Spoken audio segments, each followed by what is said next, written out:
Hiya, I'm Jasper, and welcome to your video review for Last of Us, Season 1, Episode 1.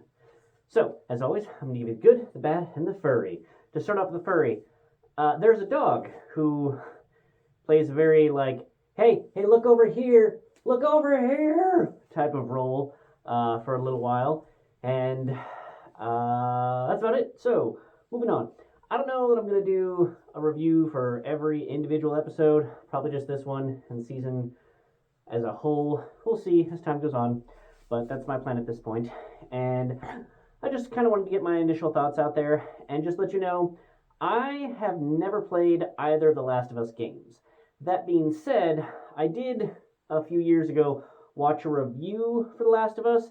I watched a couple of videos on The Last of Us 2, and I did see, I don't know if it was part of the review or just an initial Let's Play sort of thing, but I feel like the first opening few minutes of the game, but I don't know if it was part of the review or not. But so that's basically my background for the game. So never really played it, well, never played it at all, but I haven't seen a whole lot from it, but just to kind of get the gist of it.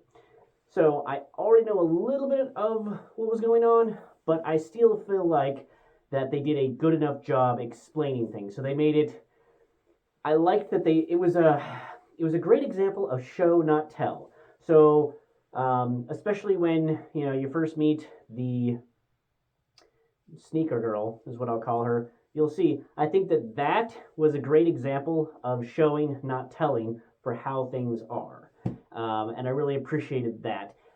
And I want to say that, it shouldn't really be a surprise given that it's HBO Max and from an IP that is just ridiculously popular, with the first game being remade and resold and being one of the highest sellers of all time. But I do want to say that this, so far in episode 1, does not seem to suffer from the budgetary constraints that might have impacted it. So Falling Skies, that TV show, was pretty good. I enjoyed it. Noah Wyle, great, and a lot of the surrounding actors were great, but a lot of times it felt like it was a little constrained in the scale and what they were able to do just by budgetary of it's supposed to be this whole world and we've kind of had to narrow it down a bit.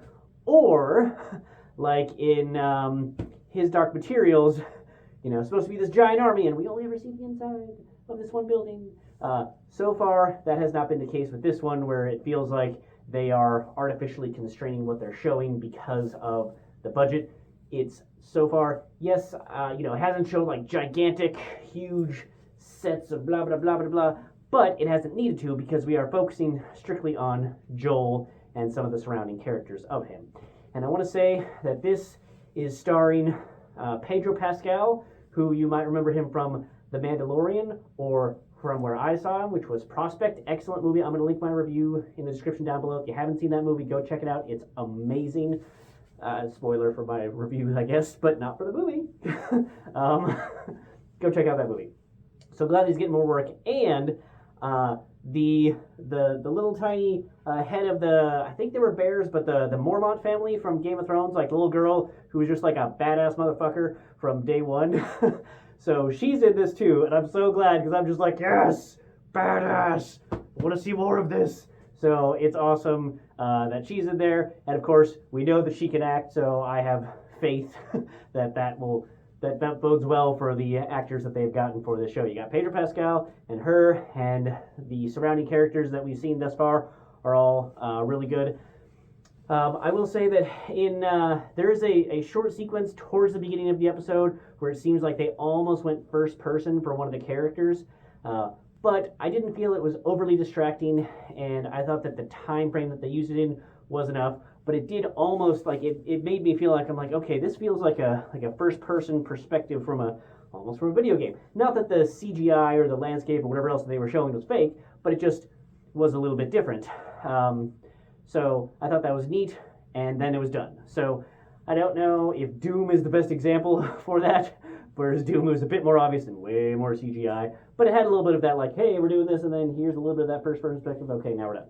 And I'm sure that was more so of an homage or honoring the video game, because I'm sure that was probably an important sequence in the video game, but whatever. I really liked how they gave us information, how they brought it forward. CGI wasn't lacking. at all, and the actors were great. I thought the pacing was good. I thought that there was enough, like it wasn't making me grip my chair of like with tenseness, but I was intrigued and I wanted to see more and see how these characters continued on and played out. And I thought there was a good balance of world building and character building in this episode. So we've established the things that we need to and have the driving factors going forward. So just really great job so far in the first episode. I'm hopeful for the rest of the season. I hope it works out. I'm at this point looking forward to reviewing the whole season. So have you seen it? What do you think of the first season? Let me know in the comments down below. All right, that's all I have for this one. Thanks for coming. Thanks for watching. Hope to see you at the next one. Bye.